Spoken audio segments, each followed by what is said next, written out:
Ketika orang-orang menuduh ibuku sebagai pencuri, aku berdiri di depan mereka membela dengan segenap jiwa.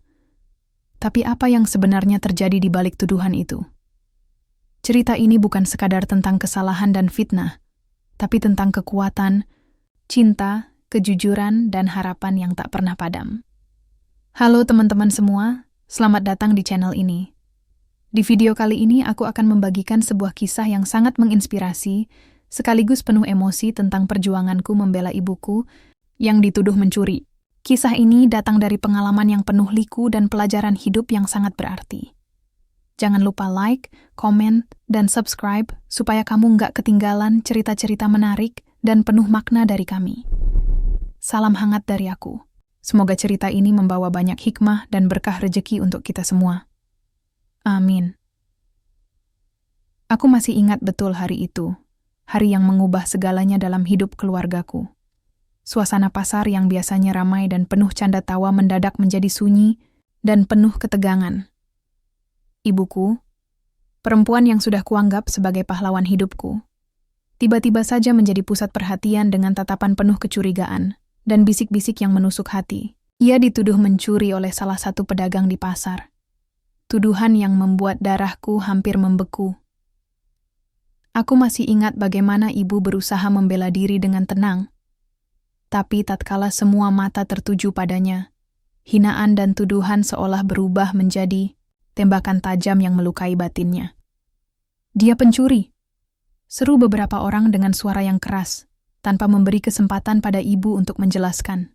Aku berdiri terpaku, tidak percaya dengan apa yang kualami. Ibuku, yang selama ini ku kenal sebagai wanita pekerja keras dan jujur, tiba-tiba saja dicap buruk tanpa bukti.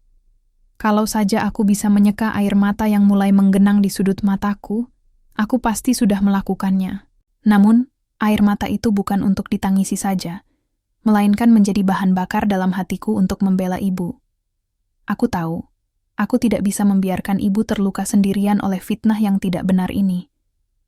Aku bertekad akan melakukan apapun untuk membuktikan bahwa ibu bukan pencuri. Namun, kenyataannya tidak semudah itu. Di tengah kerumunan yang mulai memandang sinis, aku seperti berhadapan dengan dinding yang kokoh.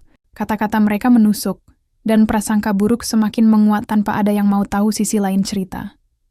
Aku merasa dunia seperti menolak untuk mendengar pembelaanku. Seakan semua sudah yakin bahwa ibu bersalah, tanpa mau tahu fakta sebenarnya. Sakit hati yang kurasakan begitu mendalam.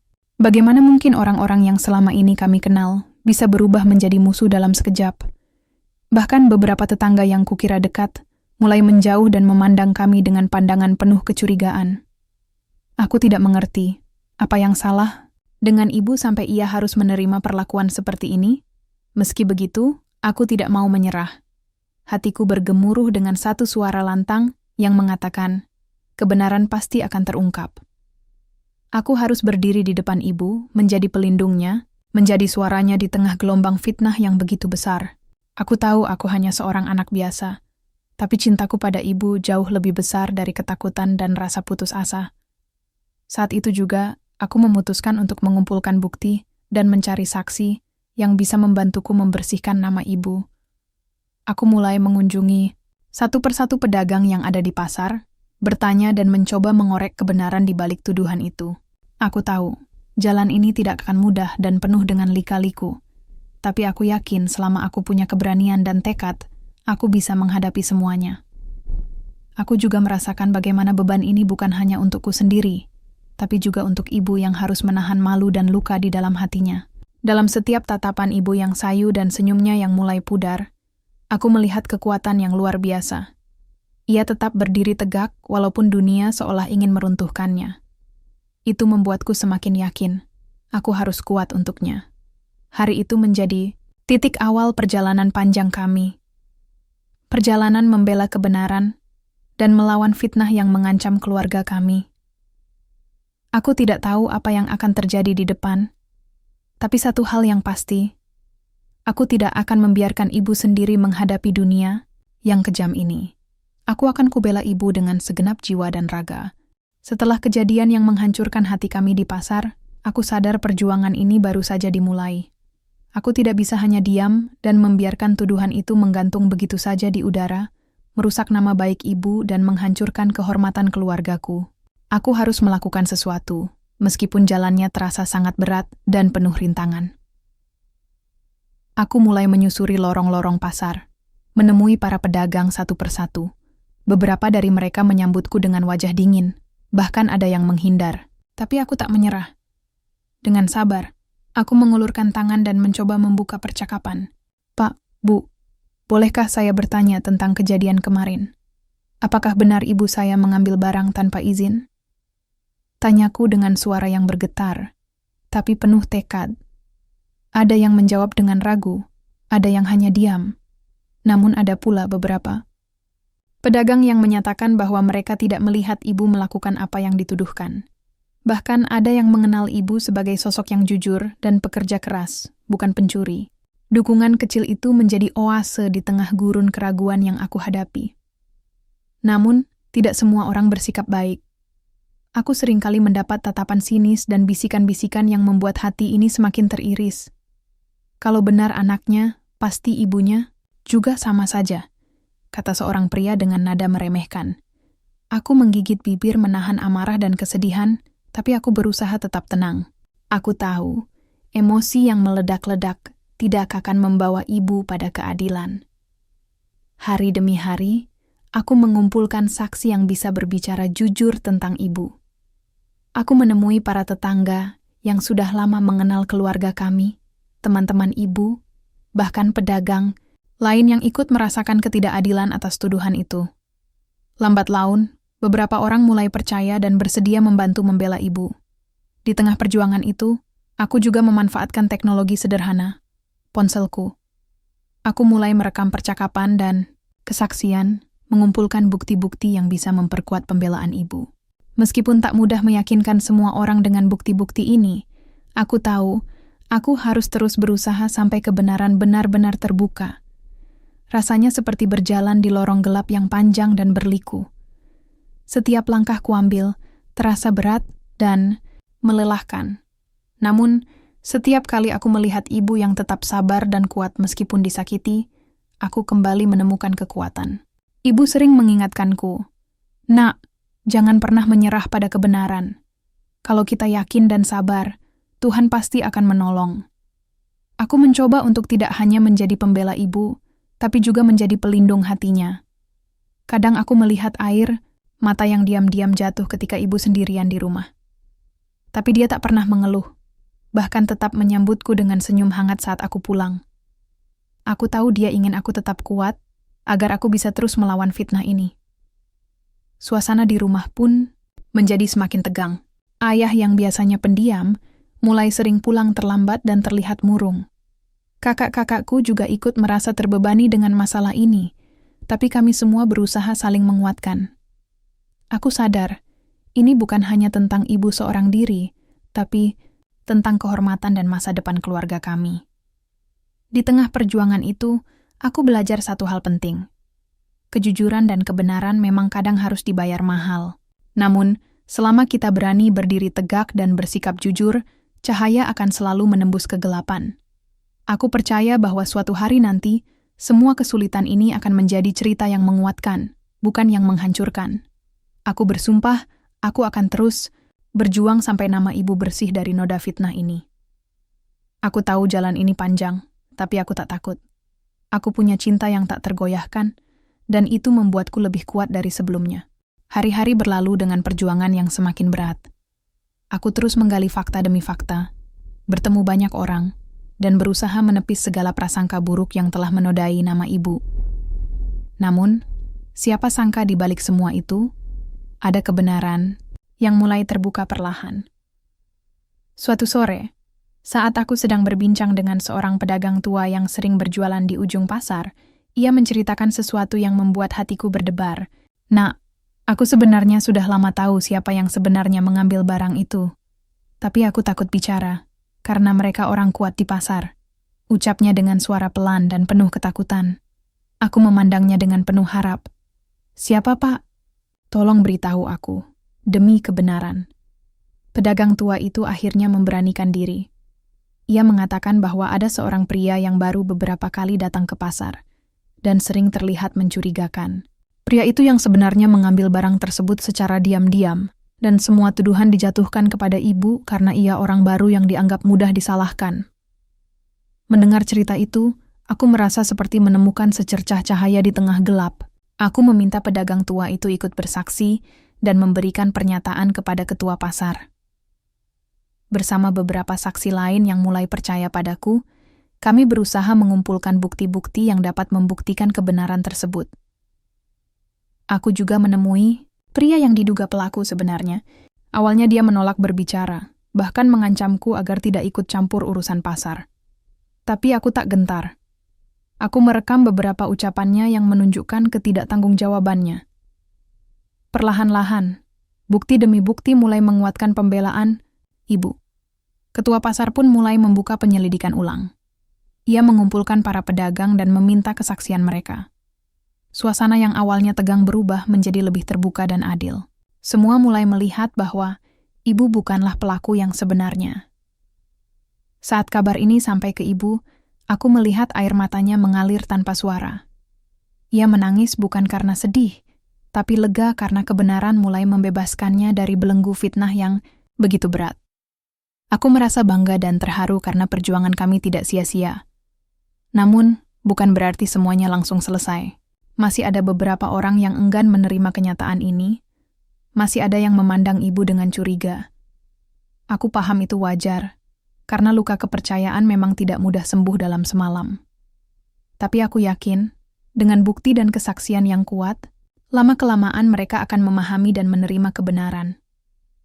Lewat kejadian ini, aku belajar banyak tentang arti kesabaran dan keteguhan hati.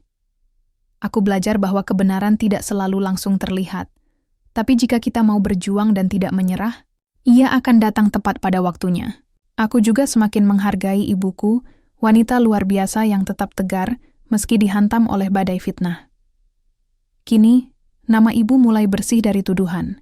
Kami bisa menarik napas lega, walau perjalanan ini masih jauh dari sempurna. Aku tahu kami harus terus membangun kembali kepercayaan yang sempat retak, membuktikan bahwa kejujuran dan cinta keluarga adalah hal terpenting.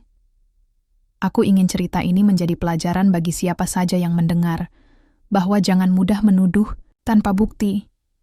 Jangan biarkan prasangka merusak hidup seseorang.